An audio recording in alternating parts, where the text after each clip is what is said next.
हनुमान जयंती के मौके पर दिल्ली की जहांगीरपुरी में शोभा यात्रा के दौरान हुई हिंसा के बाद लगातार आरोपियों की धरपकड़ जारी है और इस बीच आज एमसीडी भी बड़ा एक्शन लेने वाली है। आज से जहांगीरपुरी में बुलडोजर चलने वाला है। नॉर्थ दिल्ली म्युनिसिपल कॉरपोरेशन के 5 डिपार्टमेंट आज से जहांगीरपुरी में अतिक्रमण हटाने का मिशन शुरू कर रहे हैं। एनडीएमसी ने इसके लिए दिल्ली पुलिस से सुरक्षा मांगी है। एनडीएमसी ने इस कार्रवाई के दौरान सुरक्षा के लिए दिल्ली पुलिस के कम से कम 400 जवान तैनात रहेंगे। एमसीडी का मिशन आज सुबह 9 बजे शुरू होगा और यह मिशन आज और कल दोनों दिन जारी रहेगा।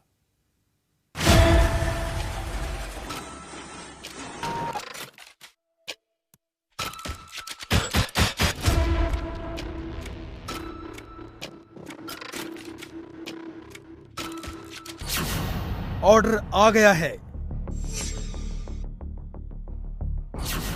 जवान मुस्तैद हैं। बुलडोजर निकल पड़े हैं।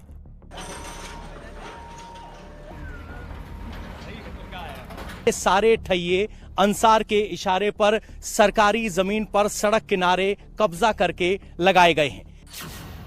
आज जहांगीरपुरी का अतिक्रमण साफ होगा।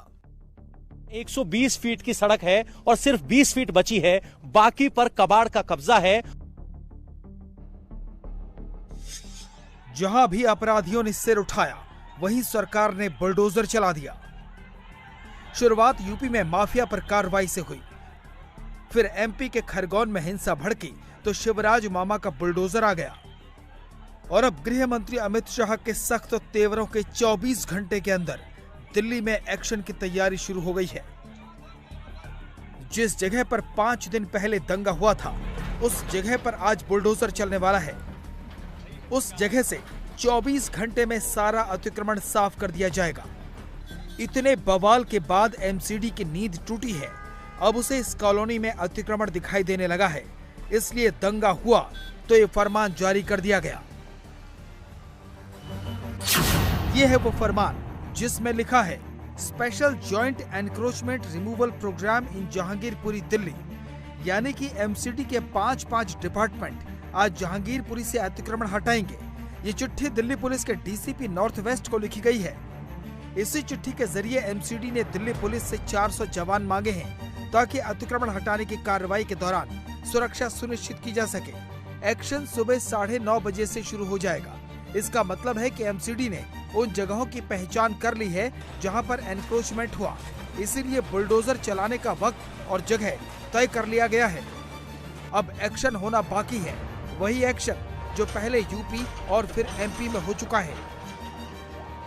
आज का एक्शन शुरू होने से पहले एक बार जहांगीरपुरी की इस पब्लिक की ओपिनियन भी देख लीजिए, जिसने अपनी पूरी जिंदगी में इतना डर नहीं झेला जो वो इस दंगे के बाद झेल रहे हैं।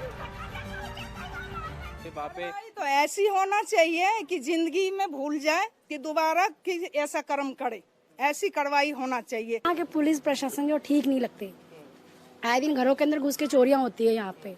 यहाँ पे गुंडागर्दी होती है, किसी का मर्डर हो जाता है सामने ही, ऑन द स्पॉट मर्डर कर देते हैं सामने, सबके सामने। यहाँ पुलिस ही ढीली है, यहाँ की प्रशासन ही ढीला है, यहाँ पे नेता यहाँ पे सपोर्ट करते हैं। हमें यहाँ पे डर डर के नहीं जीना। हम यहाँ पे 10-11 बजे के बाद बाहर नहीं निकल सकते। बहन बेटियां बाहर निकलती है, वो डरती है। आखिर ये क्यों, किसके कारण? प्रशासन की तो कमी है। अब डर डर कर रहना है, रात को भर नींद नहीं आती, नहीं देखते कभी फिर झगड़ा हो जाए। बच्चों को देखूंगी, कभी बाहर देखूंगी, कभी इधर देखूंगी। तो बिल्कुल ढीला है, कोई किसी का मदद नहीं करता, कोई कुछ नहीं करता है।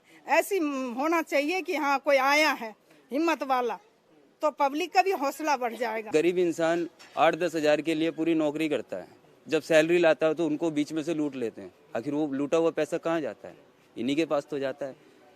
तो इनकी मकान सब गिरा देने चाहिए। इनको इस चीज की सजा जब तक नहीं मिलेगी, जब तक ये लोग नहीं छोड़ेंगे। इन लोगों को जैसे यूपी में बुलडोजर बाबा चलाए गए हैं घरों पर, या इसी तरीके का माहौल होना चाहिए, तब जाकर उन लोगों को डर लगेगा, ऐसे क्राइम ना करें। दंगाइयों में कितना खौफ बैठेगा ये तो आने वाला वक्त बताएगा, लेकिन फिलहाल एमसीडी के बुलडोजर तैयार हैं। आज इस एक्शन की जरूरत क्यों पड़ी, इसकी एक वजह हम आपको बताते हैं, और वो वजह है दंगे के आरोपियों का अवैध कारोबार। इस कारोबार में सबसे ऊपर है अंसार, अंसार ने एमसीडी की जमीन पर सालों से कब्जा कर रखा है। कि मेरे पीछे जो आप कबाड़ देख रहे हैं, इस कबाड़ का किंग है अंसार। अंसार यहां इस तरह के कबाड़ के ठैये लगवाता है और इन्हीं ठैयों से वसूली करता है। जैसे वो बहुत से लोगों को रोजगार देता है तो सीधा संपर्क उसका है। इस सड़क पे आप देखेंगे, जहां तक आपकी नजर जाएगी इस तरह के ठैये आपको नजर आएंगे और ये सारे ठैये अंसार के इशारे पर सरकारी जमीन पर सड़क किनारे कब्जा करके लगाए गए हैं। ये एक मानगी भर है। हम आपको दूसरे सड़क की तस्वीर भी दिखाएंगे जहां 120 फीट की सड़क है और सिर्फ 20 फीट बची है, बाकी पर कबाड़ का कब्जा है और इस कब्जा करवाने की एवज में अंसार वसूली करता था और यही उसकी ताकत है। इस कबाड़ और इस ठैये के जरिए ही अंसार वसूली करता है। इसी कबाड़ के जरिए बोतल इकट्ठी की गई। चूंकि उसका रुतबा और दबदबा समाज में एक समाज सेवी का है, इसीलिए उसके एक इशारे पर इतनी भीड़ भी इकट्ठी हो गई। इसी कबाड़ से अंसार का सोना निकलता है और यही कबाड़ अंसार के काले साम्राज्य का राज भी है, क्योंकि इसी कबाड़ से ही उसके इलाके में धाक है। कहने के लिए एमसीडी की पार्किंग है, लेकिन यहां भी इस तरह के ठैये बन गए हैं। इन ठैयों पर इस तरह से ई रिक्शा की चार्जिंग उपलब्ध करवाई जाती है। भाई साहब, ये कितना चार्ज लेते हैं ई रिक्शा को चार्ज करने का? तो है नहीं। अच्छा, मैं तो चौकीदार सब हो, रिक्शा चलाने वाला है। अच्छा, तो यहाँ ये ठैया कैसे बन गया? यहाँ तो पार्किंग थी। ये पार्किंग अभी भी है। तो फिर ये झोपड़ी कैसे बन गई? झोपड़ी इसलिए बना है, पार्किंग में गाड़ी उड़ी रुकता है, इस चक्कर में गाड़ी ज्यादा लगा रखा है। तो यहाँ ये झोपड़ी बन गई है। यहाँ पे ये सब ई रिक्शा को चार्ज करने के लिए चार्जिंग स्टेशन है और यहाँ सारी ई रिक्शा कतार से खड़ी हैं।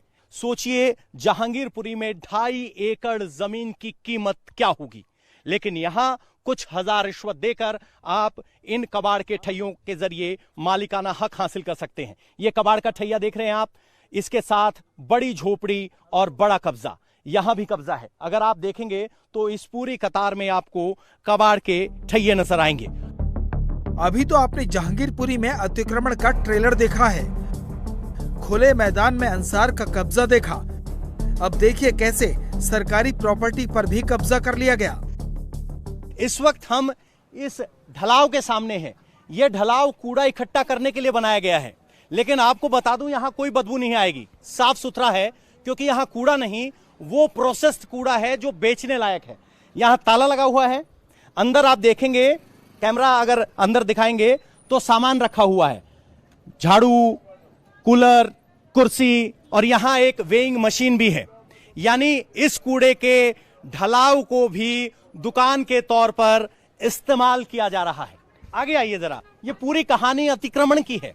ये पूरी कहानी दिखाती है कि किस तरह से सिस्टम के अंदर घुसकर घुन की तरह काम किया जाता है। यहां देखिए, इस ढलाव के पीछे इस जगह को टिन से कवर कर लिया गया है, बाकायदा गेट लगा लिया गया है, यहां मूर्ति है, यहां कुर्सियां है, बेड है। अगर आप अंदर आएंगे, मैंने आपको कूड़े का ढलाव दिखाया था, अब अंदर आइए।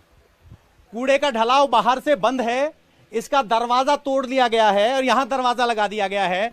अंदर आके आप देखेंगे तो ये घर है। ये कूड़े का ढलाव एक घर के तौर पर इस्तेमाल होता है। कैमरामैन से कहूंगा लाइट ऑन कर ले, लाइट जरा कम है। ये कूड़े के ढलाव के तौर पर अंदर क्या है? लहर की सवारी, झाड़ू सब पर भारी, दिल्ली सुधरी, अब एमसीडी की बारी। ये एमसीडी के नेताओं के पोस्टर लगे हुए हैं यहां पे, कांग्रेस के नेताओं के पोस्टर यहां दिखाई दे रहे हैं, आम आदमी पार्टी के नेताओं के पोस्टर यहां दिखाई दे रहे हैं। और अगर आप इस पोस्टर को लगवाने वाले का चेहरा देखेंगे तो मैं आपको दिखाने की कोशिश करता हूं। ये देखिए, ये पार्षद का चेहरा लगा हुआ है। ये घर के तौर पर इस्तेमाल हो रहा है। बिजली का कनेक्शन है, बाकायदा यहां बिजली का कनेक्शन है। ये ढलाव की दीवार थी जिसको भर दिया गया है और कवर करने के बाद अब इसको घर की तरह इस्तेमाल किया जा रहा है। ये एमसीडी के कूड़ेदान का हाल है। जाहिर है ये कब्जा 1 या 2 दिन में तो नहीं हुआ होगा, और इतना बड़ा कब्जा बिना किसी सरकारी अफसरों के मिलीभगत के हो भी नहीं सकता। इसलिए आज का एक्शन शुरू करने से पहले एमसीडी को चाहिए कि वो इस फरमान में उन लोगों के नाम पर एक्शन की डिटेल भी डाल दे जिनको रिश्वत देकर ये अतिक्रमण किया गया।